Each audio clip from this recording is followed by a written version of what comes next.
हाय friends, मैं हूं doctor Sabiha, practising as a gynaecologist in Lucknow.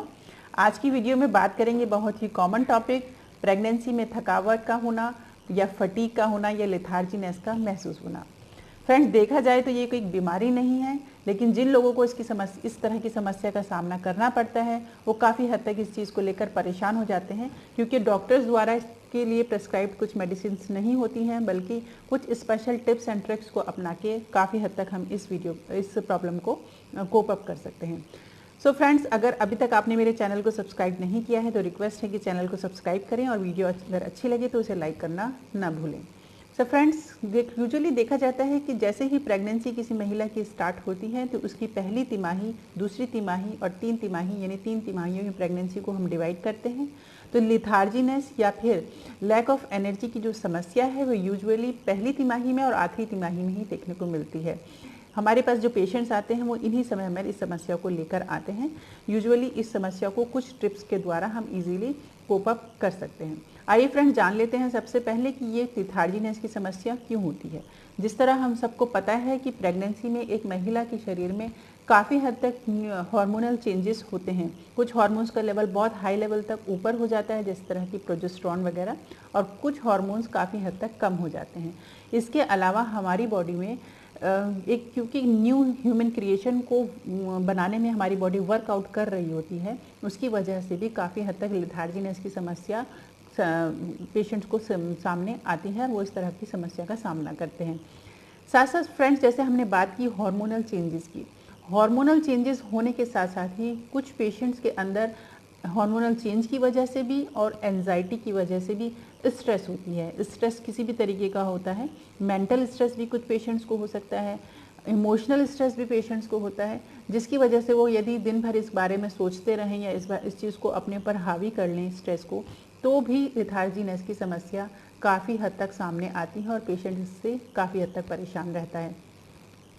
Friends, usually हमारी बॉडी का सर्कुलेशन डिफरेंट पार्ट्स में डिफरेंट तरीके से सर्कुलेशन होता है, लेकिन एक गर्भवती स्त्री के शरीर में जब उसके गर्भाशय में एक भ्रूण पल रहा होता है तो उसको प्रॉपर न्यूट्रिएंट्स पहुंचाने के लिए हमारी बॉडी का सर्कुलेशन यूट्रस की तरफ काफ़ी हद तक बढ़ जाता है, क्योंकि इसी ब्लड के थ्रू और इन्हीं न्यूट्रिएंट्स के थ्रू जो शिशु का विकास होता है और फिर शिशु अपनी रिक्वायर्ड अमाउंट ऑफ न्यूट्रिएंट्स लेता है, जिसकी वजह से कंपैरेटिवली बॉडी के और पार्ट्स में सर्कुलेशन काफ़ी हद तक कम हो जाता है, स्पेशली ब्रेन में। तो पेशेंट को थकावट महसूस होती है और वो लिथार्जीनेस फील करता है। ये फ्रेंड्स, यूजुअली कभी कभी ऐसा भी होता है कि पेशेंट्स रात को किसी भी कारणवश यदि प्रॉपर तरीके से नींद नहीं ले रही हैं या रात को प्रॉपर तरीके से साउंड स्लीप नहीं सो रही हैं, तो भी नेक्स्ट डे वो दिन में थका हुआ अपने आप को फील करती हैं। प्रॉपर नींद ना होने की वजह कई बार बैकएक हो सकती है, कई बार हार्ट बर्न या एसिडिटी की प्रॉब्लम हो सकती है। कुछ कंडीशंस में ऐसा होता है कि जैसे जैसे प्रेगनेंसी बढ़ती है, गर्भाशय में शिशु बड़ा होता है, तो उसका प्रेशर यूरिनरी ब्लैडर पे पड़ता है, जिससे पेशेंट को कई बार ऐसा यूरिन फील होता है कि यूरिन बार बार जाने की अर्ज उसको फील होती है।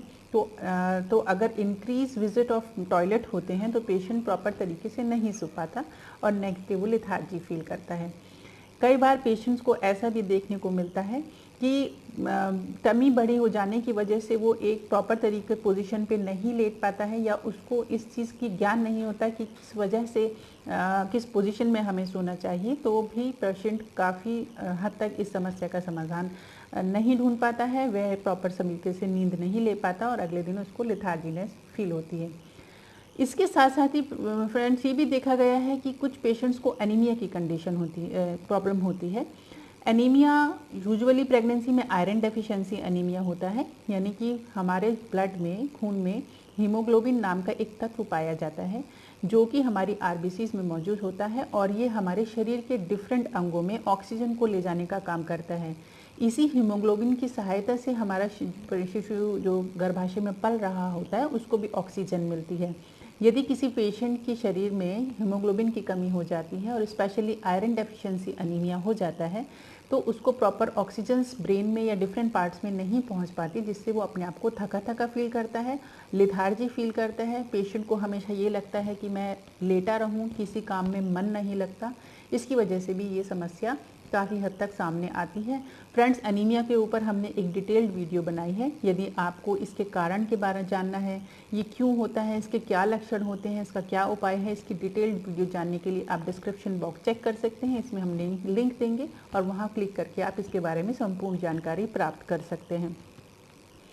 फ्रेंड्स, यूजुअली एक गर्भवती महिला को एक नॉर्मल स्त्री के कंपैरेटिवली आयरन की ज़रूरत ज़्यादा होती है, जो कि 27 मिलीग्राम तक काफ़ी हद तक ज़्यादा देना पड़ता है। इसीलिए जब भी आप काउंसलिंग के लिए किसी मेडिकल डॉक्टर के पास जाते हैं तो वो आपको एक प्रॉपर अमाउंट में आयरन सप्लीमेंट्स बताते हैं। यदि डॉक्टर्स ने आपको आयरन सप्लीमेंट्स बताए हैं तो उसको समय पर लेना ना भूलें। और इसके साथ साथ ही हम पेशेंट को डाइट के बारे में भी बताते हैं, यानी कि आयरन रिच डाइट को अपनी डेली दिनचर्या की डाइट में ऐड करें। जैसे कि आप डेट्स ऐड कर सकते हैं। डाइट के ऊपर, प्रेगनेंसी की डाइट के ऊपर भी हमने एक डिटेल वीडियो बनाई है, डिस्क्रिप्शन बॉक्स में आप चेक कर सकते हैं। डेट्स में काफ़ी अमाउंट में आयरन पाया जाता है। इसके अलावा एप्पल में भी एम्पल अमाउंट में आयरन पाया जाता है। साथ साथ ग्रीन लीफी वेजिटेबल्स में, प्रून जूसेस में, इसमें भी आपको काफ़ी हद तक आयरन मिल सकता है। और इसको अगर प्रॉपर तरीके से लिया जाए तो काफ़ी हद तक, यदि लिथार्जीनेस एनीमिया की वजह से है तो काफ़ी हद तक ठीक किया जा सकता है। आइए फ्रेंड्स, जान लेते हैं कि इसको हम किस तरह से ट्रीट कर सकते हैं, किस तरह हम इस प्रॉब्लम को कोप अप कर सकते हैं। सबसे पहले हम अपने पेशेंट्स को यही एडवाइस करते हैं कि वो प्रॉपर नींद ज़रूर लें, यानी कि मिनिमम 8 आवर्स रात में एंड 2 घंटे दिन में नींद लेने की कोशिश करें।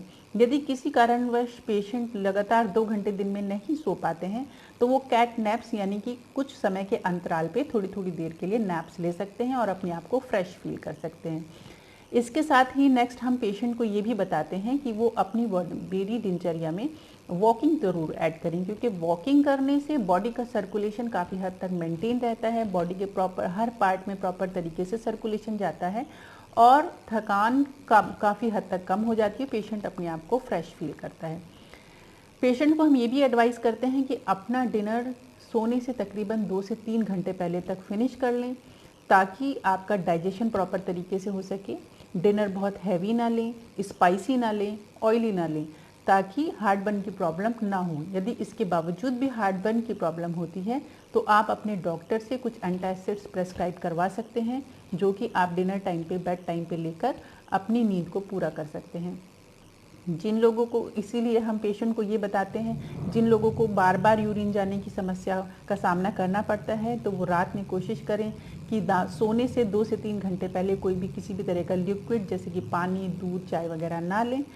कैफ़ीन भी कम से कम इस्तेमाल करें, यानी 200 मिलीग्राम से ज़्यादा बॉडी में कैफ़ीन ना जाए। इससे जो एक्सेसिव अर्ज ऑफ यूरिनेशन है उसको काफ़ी हद तक कम किया जा सकता है और एक साउंड स्लीप ले सकते हैं। जिन लोगों को बैकएक की समस्या होती है रात को सोते वक्त, वो कुछ स्लम्बर पिलोज वगैरह मार्केट में मौजूद होते हैं, उनका इस्तेमाल कर सकते हैं, क्योंकि इस तरह के पिलोज प्रेगनेंसी में काफ़ी हद तक इस पेशेंट को कंफर्टेबल पोजीशन देने में हेल्प करते हैं। इसके साथ साथ ही हमने करेक्ट पोजीशन ऑफ प्रेगनेंसी में सोने की क्या सही अवस्था होनी चाहिए, इस पर भी एक डिटेल वीडियो बनाई है। यदि आपको इसके बारे में जानकारी चाहिए तो आप इसका लिंक डिस्क्रिप्शन बॉक्स में चेक कर सकते हैं। सो फ्रेंड्स, इसके साथ साथ ही जिस तरह हमने अभी डाइट की बात की, तो अपनी डाइट में कोशिश करें कि वाटर, यानी कि लिक्विड डाइट को ज़्यादा से ज़्यादा ऐड करें। Minimum 7 to 8 glass of water अपनी डाइट में ऐड करें। यदि कोई स्त्री किसी कारणवश प्रेगनेंसी में पानी नहीं पी पाती हैं तो वो लिक्विड सूप्स ले सकती हैं, स्मूदीज़ ले सकती हैं, या पानी में किसी तरीके की लेमन वाटर या फिर इलेक्ट्रॉल वगैरह मिला के, ये अपनी डॉक्टर से कुछ फ्लेवर चेंज करने वाले मार्केट में एनर्जेटिक ड्रिंक्स मौजूद होते हैं, उनको ऐड करके लिक्विड्स को अपनी डाइट में ऐड कर सकते हैं। तो काफ़ी हद तक इस समस्या का समाधान किया जा सकता है।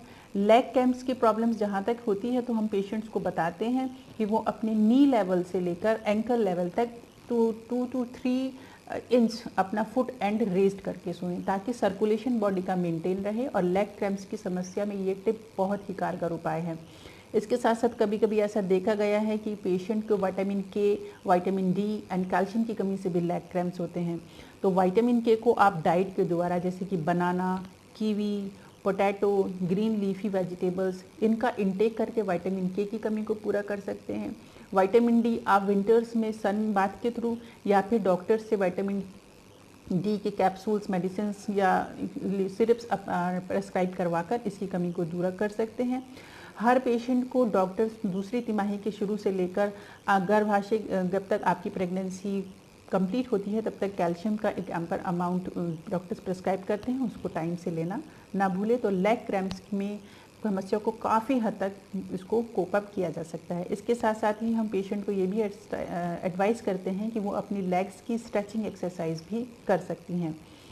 फ्रेंड्स, यदि आपके हेल्थ प्रोवाइडर्स या डॉक्टर्स इस चीज़ को सलाह देते हैं कि आप अपनी डेली रूटीन एक्टिविटी में एक्सरसाइज को ऐड करें, तो मिनिमम मैं आपको ये राय दूंगी कि आप 30 मिनट्स के लिए वॉक ज़रूर करें। यदि डेली नहीं कर पाते तो ऑल्टरनेट बेसिस पे आप डेली 30 मिनट्स के लिए वॉक करें, जिससे आपकी बॉडी का सर्कुलेशन बढ़ेगा, प्रॉपर फ्रेश ऑक्सीजन आपकी बॉडी में जाएगी और आपका ब्रेन भी जो स्ट्रेस है या फिर आप किसी तरीके से मेंटल स्ट्रेस से या इमोशनल स्ट्रेस से जो कि यूजुअली हार्मोनल चेंज होने की वजह से होता है, उसको काफ़ी हद तक दूर कर सकते हैं।